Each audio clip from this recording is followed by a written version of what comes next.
Well, hello again, Nick. You stood here yesterday saying you wanted to go big, and you did just that today.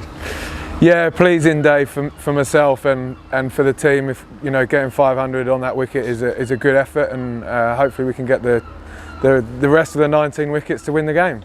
Yeah, you finished on 234. Where does that rank for you in innings played throughout your career?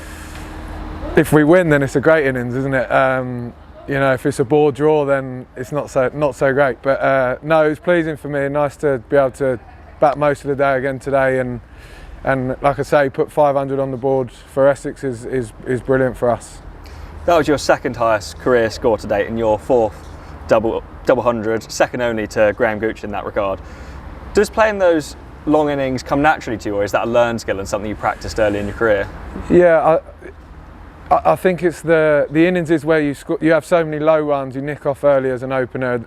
They're the ones that really you try and remember when you're out there, and you go, do you know what, I can nick off a naught next innings. And I think you've got to really try and keep that hunger and not just think, right, I've got 100, that's great, but get 100, get a double 100 or get a big 100 is what the team needed, especially today.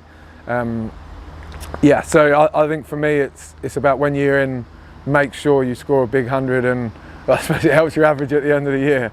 Yeah.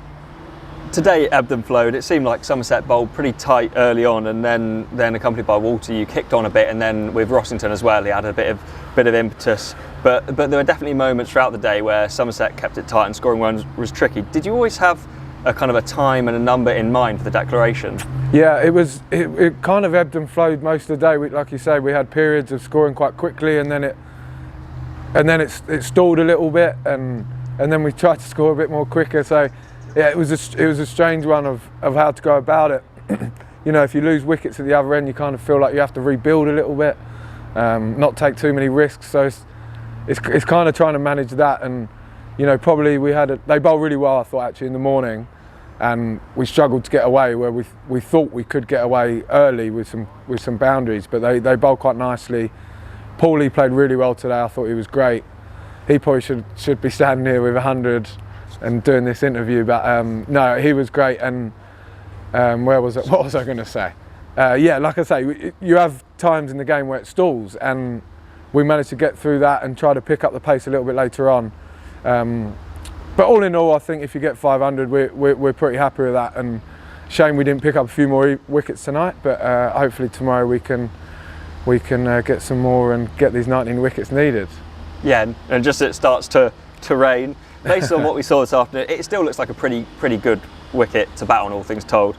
Do you see any signs of it breaking up and the bowlers being given any more assistance, especially Harmer? Yeah, it's spinning. There's definitely spin there. I think there's a bit of rough for Harmy as well against the right-handers, so hopefully he can exploit that. And there's definitely spin there, and the seamers bowled nicely tonight and created chances, so hopefully if they bowl nicely again in the morning with this newish ball, then we can get a few wickets and Harmy can do what he does best.